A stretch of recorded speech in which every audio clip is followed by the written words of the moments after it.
ಕಾರವಾರ ತಾಲೂಕಿನ ಮುದ್ಗಾದಲ್ಲಿ ಅಯ್ಯಪ್ಪ ಸ್ವಾಮಿ ಮಾಲಾಧಾರಿಗಳ ಮೇಲೆ ಹಲ್ಲೆ ನಡೆಸಿದ ನೌಕಾನೆಲೆ ಸಿಬ್ಬಂದಿಯ ವಿರುದ್ಧ ಸೂಕ್ತ ಕಾನೂನು ಕ್ರಮ ಕೈಗೊಳ್ಳುವಂತೆ ಆಗ್ರಹಿಸಿ ಸಾರ್ವಜನಿಕರು ಹೆಚ್ಚುವರಿ ಪೊಲೀಸ್ ವರಿಷ್ಠಾಧಿಕಾರಿ ಜಗದೀಶ್ ಅವರಿಗೆ ಕಾರವಾರದ ಎಸ್ಪಿ ಕಚೇರಿಯಲ್ಲಿ ಮನವಿ ಸಲ್ಲಿಸಿದರು. ಬಳಿಕ ಮಾತನಾಡಿದ ನ್ಯಾಯವಾದಿ ನಾಗರಾಜ್ ನಾಯಕ್, ಅಯ್ಯಪ್ಪ ಮಾಲಾಧಾರಿಗಳ ಮೇಲೆ 20 ಜನ ನೌಕಾನೆಲೆಯವರು ಹಲ್ಲೆ ಮಾಡಿದರೂ ಅವರನ್ನ ಸ್ಟೇಷನ್ ಬೇಲ್ ಮೇಲೆ ಬಿಡುಗಡೆ ಮಾಡಿರುವುದು ಖಂಡನೀಯವಾಗಿದೆ. ಸಾರ್ವಜನಿಕರೆಲ್ಲ ಒಟ್ಟಾಗಿ ಪೊಲೀಸ್ ಠಾಣೆಗೆ ಆಗಮಿಸಿ ಹಲ್ಲೆ ಮಾಡಿದವರ ಮೇಲೆ ಕೊಲೆ ಪ್ರಯತ್ನ ಪ್ರಕರಣ ದಾಖಲಿಸಲು ಒತ್ತಾಯಿಸಲಾಗಿದೆ. ರಾಷ್ಟ್ರ ರಕ್ಷಣೆಯಲ್ಲಿ ತೊಡಗಿರುವವರ ಹೆಸರಿನಲ್ಲಿ ಮನಸ್ಸಿಗೆ ಬಂದಂತೆ ವರ್ತನೆ ಮಾಡುವುದನ್ನು ಸಹಿಸುವುದಿಲ್ಲ.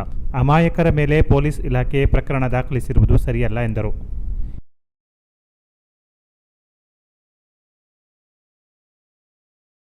ನೇವಿ ಅಧಿಕಾರಿಗಳಿಂದ ಸ್ಥಳೀಯ ಅಯ್ಯಪ್ಪ ಸ್ವಾಮಿ ಭಕ್ತರ ಮೇಲೆ ವಿನಾಕಾರಣವಾಗಿ 20 ಜನ ನೇವಿ ಅಧಿಕಾರಿಗಳು ಬಂದು ಅವರನ್ನು ಬಡಿಗೆ ಮತ್ತು ಹೆಲ್ಮೆಟ್ನಿಂದ ತೀವ್ರವಾಗಿ ಹೊಡೆದರೂ ಸಹಿತ ಅವರ ಮೇಲೆ ಕಾಟಾಚಾರಕ್ಕೆ ಪ್ರಕರಣ ದಾಖಲಿಸಿ ಅವರನ್ನು ಪೊಲೀಸ್ ಸ್ಟೇಷನ್ನು ಜಾಮೀನಿನ ಮೇಲೆ ಬಿಟ್ಟಿರುವುದರ ವಿರುದ್ಧ ಇವತ್ತು ಡಿವೈಎಸ್ಪಿರವರನ್ನು ಎಲ್ಲ ಸ್ಥಳೀಕರು ಬಂದು ಸುಮಾರು 16 ಹಳ್ಳಿಗಳ ಯುವಕರು ಬಂದು ಇವತ್ತು ಮನವಿಯನ್ನು ಕೊಟ್ಟು ಕೊಲೆಗೆ ಪ್ರಯತ್ನದ ಪ್ರಕರಣವನ್ನು ತಕ್ಷಣವೇ ದಾಖಲಿಸಬೇಕು ಅನ್ನುವಂಥ ಮನವಿಯನ್ನು ಮಾಡಿದ್ದೀವಿ.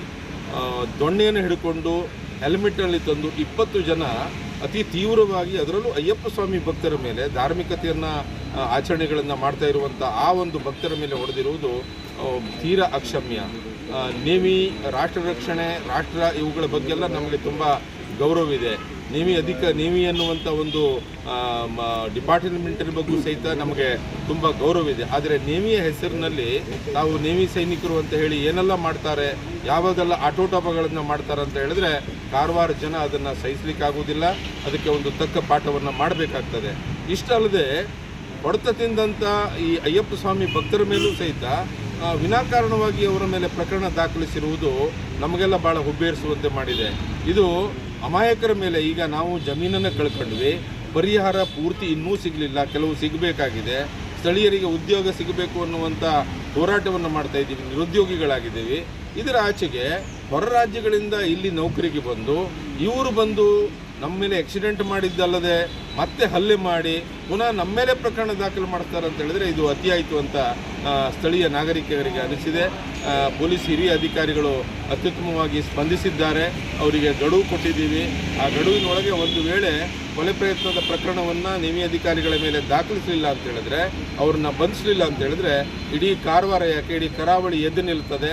ಇದರ ವಿರುದ್ಧ ದೊಡ್ಡ ಪ್ರತಿಭಟನೆ ಆಗ್ತದೆ ಅನ್ನುವಂಥ ಮಾತನ್ನು ಹೇಳಿ ಹೆಚ್ಚುವರಿ ಪೊಲೀಸ್ ವರಿಷ್ಠಾಧಿಕಾರಿ ಜಗದೀಶ್ ಆರೋಪಿಗಳನ್ನು ಬಂಧಿಸಿ ಪ್ರಕರಣ ದಾಖಲಿಸಿಕೊಳ್ಳಲಾಗಿದೆ. ಸ್ಥಳೀಯರು ಹಾಗೂ ನೌಕಾನೆಲೆ ಅಧಿಕಾರಿಗಳು ಜಿಲ್ಲಾಡಳಿತ ಸೇರಿ ಸಭೆ ನಡೆಸಲು ತೀರ್ಮಾನಿಸಲಾಗಿದೆ ಎಂದರು. ಡಿಸ್ಟ್ರಿಕ್ಟ್ ಅಡ್ಮಿನಿಸ್ಟ್ರೇಷನ್ ಅಂಡರ್ ಅಲ್ಲಿ ಒಂದು ಸಮನ್ವಯ ಸಮಿತಿಯನ್ನು ಮಾಡ್ಕೋಬೇಕಾಗಿದೆ. ಇದು ಬರೀ ಒಂದೇ ವಿಷಯಕ್ಕೆಲ್ಲ ಆಗಿಲ್ಲ. ಈಗ ನಾವು ಸ್ಟಾರ್ಟ್ ಮಾಡಿದಾಗ ಇಲ್ಲಿ ರಸ್ತೆ ಅಪಘಾತ ಅಥವಾ ಮುಂದಾಗಿ ಬಂದ್ರು, ನೆಕ್ಸ್ಟ್ ಬರೋದು ಒಳಗಡೆ ಮೀನುಗಾರಿಕೆಗೆ ಅಡ್ಡ ಬರೋದು, ಅದೆಲ್ಲ ವಿಷಯಗಳು ಎದ್ದು ಬರ್ತವೆ. ಆಮೇಲೆ ಲೈನ್ ಅಲ್ಲಿ ಎಲ್ಲರೂ ಓಡಾಡಬೇಕು, ನಾವು ಓಡಾಡಬೇಕು, ಅವ್ರು ಓಡಾಡಬೇಕು. ಅದು ಹೊಡೆದಾಟ ಮಾಡ್ಕೊಂಡು ನಾವು ದೆಹಲಿಯಲ್ಲಿ ಮಾಡ್ತಾ ಇದ್ರೆ ನೀವು ಹೇಳಿದಾಗೆ ಕಾರವಾರಿಗರು, ನೌಕಾಲರು, ಪೊಲೀಸರು ಅದೆಲ್ಲ ಬರ್ದಿದ್ದೀವಿ.